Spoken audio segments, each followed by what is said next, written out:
Item ಯಾವುದೇ ಇರಲಿ try ಮಾಡಿ ಆಚಿ ಚಿಕನ್ ಮಸಾಲಾ. ಮೆಟ್ರೋ ಹಳಿಗೆ ಜಿಗಿದು ಯುವತಿ ಆತ್ಮಹತ್ಯೆಗೆ ಯತ್ನಿಸಿದ್ದಾರೆ. ಮೆಟ್ರೋ ಬರ್ತಾ ಇದ್ದಂತೆ ಹಳಿಗೆ ಜಿಗಿದಿದ್ದಾರೆ ಯುವತಿ. ತಕ್ಷಣವೇ ಅಲ್ಲಿರುವಂತಹ ಭದ್ರತಾ ಸಿಬ್ಬಂದಿಗಳು ಎಚ್ಚೆತ್ತುಕೊಂಡು ಯುವತಿಯನ್ನ ಸೇವ್ ಮಾಡಿದ್ದಾರೆ. ಬೆಂಗಳೂರಿನ ರಾಜಾಜಿನಗರ ಮೆಟ್ರೋ ನಿಲ್ದಾಣದಲ್ಲಿ ನಡೆದ ಘಟನೆ ಇದು. ಮೆಟ್ರೋ ಹಳಿಗೆ ಜಿಗಿದು ಯುವತಿ ಸೂಸೈಡ್ ಅಟೆಂಪ್ಟ್ ಮಾಡಿದ್ದಾರೆ. ಮೆಟ್ರೋ ಬರ್ತಾ ಇದ್ದಂತೆ ಹಳಿಗೆ ಜಿಗಿದಿದ್ದಾರೆ ಯುವತಿ. ತಕ್ಷಣವೇ ಅಲ್ಲಿರುವಂತಹ ಸಿಬ್ಬಂದಿಗಳು ಬಂದು ಯುವತಿಯನ್ನ ಸೇವ್ ಮಾಡಿದ್ದಾರೆ. ಬೆಂಗಳೂರಿನ ರಾಜಾಜಿನಗರ ಮೆಟ್ರೋ ನಿಲ್ದಾಣದಲ್ಲಿ ನಡೆದ ಘಟನೆ ಇದು. ಹೀಗಾಗಿ ಸಹಜವಾಗಿಯೇ ಪ್ರಯಾಣಿಕರಲ್ಲಿ ಆತಂಕ ಮನೆ ಮಾಡಿತ್ತು. ಕೆಲಕಾಲ ಸಂಚಾರ ವ್ಯತ್ಯಾಸ ಕೂಡ ಉಂಟಾಯಿತು. ಘಟನೆಯ ಹಿನ್ನೆಲೆ 10 ನಿಮಿಷಗಳ ಕಾಲ ಮೆಟ್ರೋ ಸಂಚಾರವನ್ನ ಸ್ಟಾಪ್ ಮಾಡಲಾಗಿತ್ತು.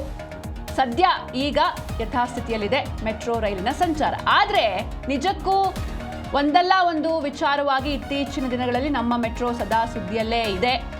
ಹಾಗೆ ನಮ್ಮ ಮೆಟ್ರೋ ಪ್ರಯಾಣಿಕರ ಆತ್ಮಹತ್ಯೆ ಸ್ಪಾಟ್ ಆಗ್ತಾ ಇದೆಯಾ ಎನ್ನುವಂಥ ಪ್ರಶ್ನೆಗಳು ಕೂಡ ಮೂಡ್ತಾ ಇದೆ. ಇವತ್ತು ನಡೆದಿರುವಂತಹ ಘಟನೆ ಇದು. ಮೆಟ್ರೋ ಹಳಿಗೆ ಹಾರಿ ಆತ್ಮಹತ್ಯೆಗೆ ಈ ಯುವತಿ ಟ್ರೈ ಮಾಡಿದ್ದಾರೆ. ಇದು ನಡೆದಿರೋದು ಒಂದು ಮಧ್ಯಾಹ್ನ 12:25 ಸುಮಾರಿಗೆ ರಾಜಾಜಿನಗರ ಮೆಟ್ರೋ ನಿಲ್ದಾಣದಲ್ಲಿ ನಡೆದಿರುವಂತಹ ಘಟನೆ. ತಕ್ಷಣವೇ ಸುರಕ್ಷತಾ ಕ್ರಮಗಳನ್ನು ಅನುಸರಿಸಿ ಅಲ್ಲಿರುವಂತಹ ಸಿಬ್ಬಂದಿಗಳು ಆಕೆಯನ್ನು ಸೇವ್ ಮಾಡಿದ್ದಾರೆ. ಹಳಿಗೆ ಜಿಗಿದ ಯುವತಿಯನ್ನ ಸಿಬ್ಬಂದಿಗಳು ರಕ್ಷಿಸಿದ್ದಾರೆ. ಅದಾದ ಮೇಲೆ ಇದಾಗಿರೋದು 12:25 10 ನಿಮಿಷಗಳ ಕಾಲ ಮೆಟ್ರೋ ಸೇವೆ ಸ್ಟಾಪ್ ಆಗಿರುತ್ತೆ. ಬಳಿಕ 12:34 ಮೆಟ್ರೋ ಸಂಚಾರ ಮತ್ತೆ ಆರಂಭವಾಗಿದೆ. ಹೀಗಾಗಿ ಘಟನೆಯ ಹಿನ್ನೆಲೆ 10 ನಿಮಿಷಗಳ ಕಾಲ ಬೇರೆ ಪ್ರಯಾಣಿಕರಿಗೆ ತೊಂದರೆ ಆಯಿತು. ಜೊತೆಗೆ ಈ ಬಗ್ಗೆ BMRCLನಿಂದ ಅಧಿಕೃತ ಮಾಹಿತಿ ಕೂಡ ಲಭ್ಯವಾಗಿದೆ. ಅಂದರೆ 10 ನಿಮಿಷಗಳ ಕಾಲ ಒಂದಷ್ಟು ವ್ಯತ್ಯಾಸ ಉಂಟಾಗಿತ್ತು, ಸ್ಟಾಪ್ ಮಾಡಲಾಗಿತ್ತು. ಆದರೆ ಪದೇ ಪದೇ ಈ ರೀತಿ ಘಟನೆಗಳು ನಡೀತಾ ಇದೆ. ಆ ಯುವತಿ ಯಾರು, ಯಾಕೆ ಈ ರೀತಿ ಮಾಡಿದ್ರು, ಬೇಕಂತಲೇ ಜಿಗಿದ್ರ ಅಥವಾ ಆಯತಪ್ಪಿ ಬಿದ್ರ, ಎಲ್ಲವೂ ಕೂಡ ಗೊತ್ತಾಗಬೇಕಿದೆ. ಮೆಟ್ರೋ ಹಳಿಗೆ ಜಿಗಿದು ಯುವತಿ ಆತ್ಮಹತ್ಯೆಗೆ ಯತ್ನಿಸಿದ್ದಾರೆ. ಬೆಂಗಳೂರಿನ ರಾಜಾಜಿನಗರ ಮೆಟ್ರೋ ನಿಲ್ದಾಣದಲ್ಲಿ ನಡೆದ ಘಟನೆ ಇದು. ಘಟನೆಯ ಹಿನ್ನೆಲೆ 10 ನಿಮಿಷಗಳ ಮೆಟ್ರೋ ಸಂಚಾರ ಸ್ಟಾಪ್ ಮಾಡಲಾಗಿತ್ತು. ಸದ್ಯ ಈಗ ಯಾವುದೇ ತೊಂದರೆ ಇಲ್ಲ, ಯಥಾಸ್ಥಿತಿ. ನಮ್ಮ ಮೆಟ್ರೋ ರೈಲು ಸೇವೆ ಅದೇ ರೀತಿ ನಡೀತಾ ಇದೆ, ಯಾವುದೇ ಪ್ರಾಬ್ಲಮ್ ಇಲ್ಲ. ಆದರೆ ಆಗ ನಡೆದಾಗ, ಘಟನೆ ಆದಾಗ ಒಂದು 10 ನಿಮಿಷಗಳ ಕಾಲ ಸ್ಟಾಪ್ ಮಾಡಿದ್ರು. ಆದರೆ ಈಗ ಎಲ್ಲವೂ ಕೂಡ ಸರಿಯಾಗಿದೆ. ಇನ್ನು ಆ ಯುವತಿಯನ್ನು ಕೂಡ ಹಾಸ್ಪಿಟಲ್ಗೆ ಶಿಫ್ಟ್ ಮಾಡಲಾಗಿದೆ. ಆದರೆ ಯಾವ ಕಾರಣಕ್ಕೆ ಈ ರೀತಿ ಆಯಿತು, ಏನು ಎತ್ತ, ಆಕೆ ಬೇಕು ಅಂತಲೇ ಹಾರಿದ್ರ, ಎಲ್ಲವೂ ಕೂಡ ಗೊತ್ತಾಗಬೇಕಿದೆ. ಇನ್ನು ಫೂಟೇಜ್ಗಳನ್ನ ತರಿಸ್ಕೊಂಡು ಅದರ ಮುಖೇನ ತನಿಖೆಯನ್ನು ಮಾಡಲಾಗುತ್ತೆ. ಒಟ್ಟಾರೆಯಾಗಿ ಈಗ ಯಾವುದೇ ಪ್ರಾಬ್ಲಮ್ ಇಲ್ಲ ಅಂತ BMRCL ಕಡೆಯಿಂದ ಒಂದು ಅಧಿಕೃತ ಮಾಹಿತಿ ಕೂಡ ಸಿಗ್ತಾ ಇದೆ. ಅಂದರೆ ಇತ್ತೀಚಿನ ದಿನಗಳಲ್ಲಿ ನಾವು ನೋಡ್ತಾ ಇದ್ವಿ, ನಮ್ಮ ಮೆಟ್ರೋ ವಿಚಾರವಾಗಿ ಸಾಕಷ್ಟು ಸುದ್ದಿಗಳು ಬರ್ತಾನೆ ಇದೆ. ಹಾಗೆ ಪದೇ ಪದೇ ಈ ರೀತಿಯಾದಂಥ ಘಟನೆಗಳು ಕೂಡ ನಡೀತಾ ಇದೆ. ಎಷ್ಟೇ ಸೇಫ್ಟಿ ಮೆಷರ್ಸ್ನ ತಗೊಂಡಿದ್ರೂ ಕೂಡ. ಹಾಗೆ ನೀವು ಗಮನಿಸಬಹುದು, ಮೆಟ್ರೋ ಸ್ಟೇಷನ್ ಅಂತ ಅಂದರೆ ಅಲ್ಲಿ ನಾವು ಆ ಲೈನ್ನ ಕ್ರಾಸ್ ಮಾಡಬಾರ್ದು ಅನ್ನುವಂಥ ನಿಟ್ಟಿನಲ್ಲಿ, ಅಂದರೆ ವೇಟ್ ಮಾಡ್ತಾ ಇರಬೇಕಾದ್ರೆ ಮೆಟ್ರೋಗಾಗಿ ಸಿಬ್ಬಂದಿಗಳು ಅಲ್ಲೇ ಇರ್ತಾರೆ, ಸೆಕ್ಯೂರಿಟಿ ಪೀಪಲ್ ಅಲ್ಲೇ ಇರ್ತಾರೆ. ಒಂಚೂರು ನಾವು ಮುಂದೆ ಫಾರ್ವರ್ಡ್ ಒಂದು ಹೆಜ್ಜೆ ಇಟ್ಟರೂ ಕೂಡ ಇಲ್ಲ, ಹಿಂದೆ ಹೋಗಿ ಅಂತ ನಮ್ಮನ್ನ ಎಚ್ಚರಿಸ್ತಾ ಇರ್ತಾರೆ. ಆದರೆ ಈ ಯುವತಿ ಯಾಕೆ ಈ ರೀತಿ ಮಾಡಿಕೊಂಡ್ರು? ಹಾಗೆ ಇಲ್ಲಿ ಗಮನಿಸಬೇಕು, ಮೆಟ್ರೋ ಬರೋವರೆಗೂ ಸುಮ್ಮನೆ ಇರ್ತಾರೆ ಆ ಯುವತಿ. ಇನ್ನೇನು ಮೆಟ್ರೋ ಬರ್ತಾ ಇದ್ದಂತೆ ಹಳಿಗೆ ಜಿಗಿದಿದ್ದಾರೆ.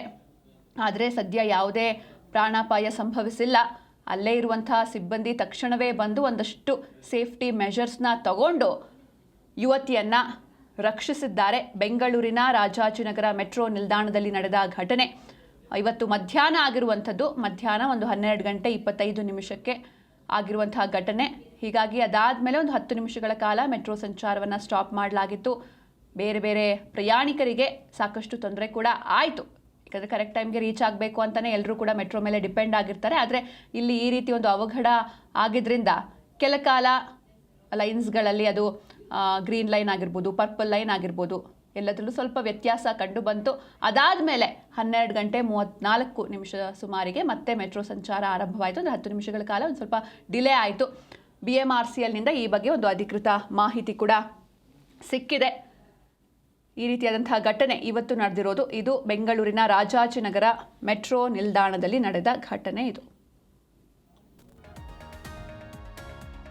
ಎಸ್, ಈ ಹಿಂದೆಯೂ ಕೂಡ ಈ ರೀತಿ ಘಟನೆಗಳನ್ನು ನಾವು ನೋಡಿದ್ವಿ. ಅಂದರೆ ಬೇಕಂತಲೇ ಹಾರಿ ಆತ್ಮಹತ್ಯೆಗೆ ಯತ್ನಿಸಿರುವಂಥ ಘಟನೆಗಳು.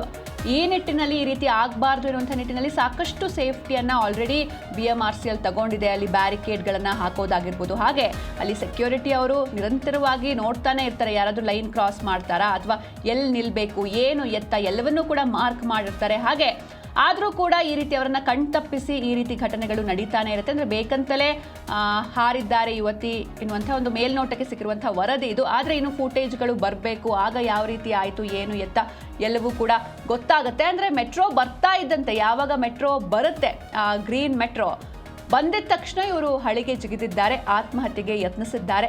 ತಕ್ಷಣವೇ ಟ್ರೈನ್ ಕೂಡ ಸ್ಟಾಪ್ ಮಾಡಿದ್ರು. ಟ್ರೈನ್ ಸ್ಟಾಪ್ ಮಾಡಿ ಅಲ್ಲಿರುವಂಥ ಸಿಬ್ಬಂದಿಗಳು ಕೆಳಗಡೆ ಇಳಿದು ಆಕೆಯನ್ನು ರಕ್ಷಣೆ ಮಾಡಬೇಕು ಅಂತ ಅಂದರೆ ಅಲ್ಲಿ ಪವರ್ ಸಪ್ಲೈನ ಕಟ್ ಮಾಡಬೇಕಾಗತ್ತೆ. ಹೀಗಾಗಿ ಒಂದಷ್ಟು ಸೇಫ್ಟಿ ಮೆಷರ್ಸ್ನ ತಗೊಂಡು ಆಕೆಯನ್ನು ರಕ್ಷಣೆ ಮಾಡಲಾಗಿದೆ. ಎಸ್, ಈ ಬಗ್ಗೆ ಹೆಚ್ಚಿನ ಮಾಹಿತಿಯನ್ನು ನೀಡ್ತಾರೆ ನಮ್ಮ ಪ್ರತಿನಿಧಿ ಭವ್ಯ. ಸುನಿಲ್, ಭವ್ಯ, ಇನ್ನು ಯಾರೀಕೆ, ಎಷ್ಟು ವಯಸ್ಸಿನವರು, ಈಕೆ ಬಗ್ಗೆ ಏನಾದರೂ ಮಾಹಿತಿ ಸಿಗ್ತಾ? ಜೊತೆಗೆ ನಮ್ಮ ಮೆಟ್ರೋ ಆತ್ಮಹತ್ಯೆಯ ಹಾಟ್ಸ್ಪಾಟ್ ಆಗ್ತಾ ಇದೆಯಾ, ಹೇಗೆ ಅಂತ? ಸದ್ಯ BMRCL ನಿಂದ ಅಧಿಕೃತ ಮಾಹಿತಿ ಲಭ್ಯವಾಗಿರುವಂತದ್ದು. ಆದ್ರೆ ಇನ್ನೂ ಕೂಡ ಯಾವುದೇ ರೀತಿಯಾದಂತಹ ಆಕೆಯ ಫೋಟೋ ಆಗಿರ್ಬೋದು, CCTV ಕೃತ್ಯಗಳನ್ನು ಯಾವುದನ್ನ ಕೂಡ ದೃಶ್ಯಗಳನ್ನ ಕೊಟ್ಟಿಲ್ಲ. ಬಟ್ ಯಾಕತ್ತಾಗೆ ಆಕೆ ಆ ರೀತಿಯಾದ ಕೃತ್ಯ ಮಾಡಿದ್ಲು ಅನ್ನೋದ್ರ ಬಗ್ಗೆ ಇನ್ನೂ ಕೂಡ ತನಿಖೆ ನಡೀತಾ ಇರುವಂತದ್ದು. ಇದು ಮೊದಲ ಬಾರಿ ಅಲ್ಲ, ಈ ಹಿಂದೆ ಕೂಡ ಇದೇ ಮೆಟ್ರೋ ಪ್ರಯಾಣಿಕರು ಬಹಳಷ್ಟು ಜನ ಇದೇ ರೀತಿ ಆತ್ಮಹತ್ಯೆಗೆ ಪ್ರಯತ್ನ ಪಟ್ಟಿರುವಂತದ್ದು. ಸೊ ಇವತ್ತು ಕೂಡ ಈ ಘಟನೆ ನಡೆದಿದೆ. ಮಧ್ಯಾಹ್ನ 12:25 ಗಂಟೆಗೆ ರಾಜಾಜಿನಗರ ಮೆಟ್ರೋ ನಿಲ್ದಾಣದಲ್ಲಿ ಈ ಘಟನೆ ನಡೆದಿರುವಂತದ್ದು. ಮೆಟ್ರೋ ಬರುತ್ತಿದ್ದಂತೆ ಇವಕ್ಕೆ ಆರಿ ಆತ್ಮಹತ್ಯೆಗೆ ಯತ್ನ ಪಟ್ಟಿದ್ದಾಳೆ. ಅಲ್ಲೇ ಇರುವಂತಹ ಸಿಬ್ಬಂದಿ ತಕ್ಷಣ ಎಚ್ಚೆತ್ತುಕೊಂಡು ಆಕೆಯನ್ನ ಸುರಕ್ಷತಾ ಕ್ರಮಗಳನ್ನು ಅನುಸರಿಸಿ ರಕ್ಷಿಸಿದ್ದಾರೆ. ಸೊ ತಕ್ಷಣ ಅಂದ್ರೆ ಈ ಘಟನೆ ಹಿನ್ನೆಲೆ 10 ನಿಮಿಷ ರೈಲು ಸಂಚಾರ ಸ್ಥಗಿತವಾಗಿರುವಂತದ್ದು. ಬಳಿಕ 12:34ಕ್ಕೆ ಮೆಟ್ರೋ ಸಂಚಾರ ಕೂಡ ಆರಂಭವಾಗಿರುವಂತದ್ದು. ಘಟನೆ ಹಿನ್ನೆಲೆ ಪ್ರಯಾಣಿಕರಿಗೆ ಅನಾನುಕೂಲ ಆಗಿದೆ. ಸೊ ಹೀಗಾಗಿ BMRCL ಅಧಿಕೃತವಾಗಿ ಮಾಹಿತಿ ಹಂಚಿಯಾಗಿ ಅಂದ್ರೆ ತಮ್ಮಿಂದ ತಪ್ಪಾಗಿದೆ ಅನ್ನೋ ಮಾಹಿತಿಯನ್ನ ಕೂಡ ರವಾನೆ ಮಾಡಿರುವಂತದ್ದು. ಎಲ್ಲೋ ಒಂದು ಕಡೆ ಮೆಟ್ರೋ ಏನಿದೆ, ಸೊ ಈಗಾಗ್ಲೇ ಬಹಳಷ್ಟು ಸುರಕ್ಷತೆಯಿಂದ ಇರುತ್ತೆ ಅನ್ನೋದನ್ನ ಈಗಾಗ್ಲೇ BMRCL ಪದೇ ಪದೇ ಹೇಳಿದ್ರು ಕೂಡ ಎಲ್ಲೋ ಒಂದು ಕಡೆ ಮನನೊಂದು ಬಹಳಷ್ಟು ಜನ ಅಲ್ಲಿಗೆ ಯಾಕೆ ಆತ್ಮಹತ್ಯೆಗೆ ಬರ್ತಾ ಇದ್ದಾರೆ ಅನ್ನೋ ಪ್ರಶ್ನೆ ಕೂಡ ಇಲ್ಲಿ ಕಾಡ್ತಾ ಇರುವಂತದ್ದು. ಯಾಕಂದ್ರೆ ಈ ಹಿಂದೆ ಕೂಡ ಆತ್ಮಹತ್ಯೆ ಮಾಡ್ಕೊಂಡಿರುವಂತಹ ಘಟನೆ ಕೂಡ ನಾವು ಮರುಕಳಿಸಬಹುದು. ಅಷ್ಟು ಮಾತ್ರವಲ್ಲದೆ ಪ್ರಯತ್ನ ಪಟ್ಟಿರುವಂತಹ ವಿಚಾರವನ್ನ ಕೂಡ ನೋಡ್ಬೋದು. ಆದ್ರೂ ಕೂಡ ಎಲ್ಲೋ ಒಂದು ಕಡೆ ಎಷ್ಟೋ ಸಿಬ್ಬಂದಿಗಳನ್ನ ಹಾಕಿದ್ದಾರೆ, ಸೇಫ್ಟಿ ಮೆಜರ್ಮೆಂಟ್ ಅನ್ನ ಹಾಕಿದ್ದಾರೆ. ಆದ್ರೂ ಕೂಡ ಮೆಟ್ರೋ ಬಳಿ ಬಂದು ಆತ್ಮಹತ್ಯೆಗೆ ಪ್ರಯತ್ನ ಮಾಡೋದ್ರಿಂದ ಅಂದ್ರೆ ಒಂದೇ ಹಳಿಯಲ್ಲಿ ಎಟ್ ಎ ಟೈಮ್ 5 ನಿಮಿಷಕ್ಕೊಮ್ಮೆ ಮೆಟ್ರೋಗಳು ಕೂಡ ಹೋಗ್ತಾ ಇರುತ್ತೆ. ಸೊ ಬಹುತೇಕ ಮಂದಿ ಸಿಟಿಯ ಟ್ರಾಫಿಕ್ ಅನ್ನ ತಪ್ಪಿಸಕ್ಕೋಸ್ಕರ ಮೆಟ್ರೋ ಸ್ಟೇಷನ್ಗಳಲ್ಲಿ ಬಂದು ಮೆಟ್ರೋಗೆ ಡಿಪೆಂಡ್ ಆಗಿರ್ತಾರೆ. ಸೊ ಈ ರೀತಿಯಾಗಿ ಡಿಲೇ ಆಗುವಾಗ ಬಹಳಷ್ಟು ಜನರು ಮೆಟ್ರೋ ಒಳಗಡೆ ಬಂದು ಒಂದು ಸಂಚಾರ ದಟ್ಟಣೆ ಹೆಚ್ಚಾಗುವ ಸಾಧ್ಯತೆ ಕೂಡ ಇರುತ್ತೆ. ಯಾಕಂದ್ರೆ ಇದರಿಂದ ಹೊರಗಡೆ ಹೋಗೋದಕ್ಕೂ ಆಗದೆ ಅಲ್ಲೇ ನಿಲ್ಲುವಂತಹ ಕಾಯುವ ಪರಿಸ್ಥಿತಿ ಇವತ್ತು ಕೂಡ ಉಲ್ಬಣಾಗಿತ್ತು, ಈ ಹಿಂದೆ ಕೂಡ ಉಲ್ಬಣಾಗಿತ್ತು. ಸೊ ಆದಷ್ಟು BMRCL ಸಿಬ್ಬಂದಿಗಳು ಇನ್ನಷ್ಟು ಎಚ್ಚೆತ್ಕೊಂಡು ಈ ರೀತಿ ಘಟನೆಗಳು ಆಗದ ರೀತಿ ನೋಡ್ಕೋಬೇಕಾಗುತ್ತೆ. ಆದ್ರೂ ಕೂಡ ಇವತ್ತಿನ ಘಟನೆಯನ್ನ ನಾವು ನೋಡೋದಾದ್ರೆ ಮೆಟ್ರೋ ಬರುವ ಸಂದರ್ಭದಲ್ಲಿ ಆಕೆ ಹಾರೋದಕ್ಕೆ ನೋಡಿರೋದು. ಸೊ ತಕ್ಷಣ ಸಿಬ್ಬಂದಿಗಳು ಮೆಟ್ರೋ ಏನ್ ಸ್ವಿಚ್ ಇದೆ ಅದನ್ನ ಆಫ್ ಮಾಡಿದ ಕಾರಣ ಆಕೆ ಬಚಾವಾಗಿದ್ದಾಳೆ. ಸೊ ಇದೇ ರೀತಿ ಆಗದ ರೀತಿ ಮುಂದಿನ ದಿನಗಳಲ್ಲಿ ನೋಡ್ಕೋತೀವಿ ಅಂತ BMRCL ತನ್ನ ಪತ್ರಿಕಾ ಪ್ರಕಟಣೆಯಲ್ಲಿ ತಿಳಿಸಿದೆ. ಸಿಂಚನ. ಓಕೆ, ಥ್ಯಾಂಕ್ ಯು ಭವ್ಯ. ಸುನಿಲ್, ನಿಮ್ಮೆಲ್ಲ ಡೀಟೇಲ್ಸ್ಗಾಗಿ.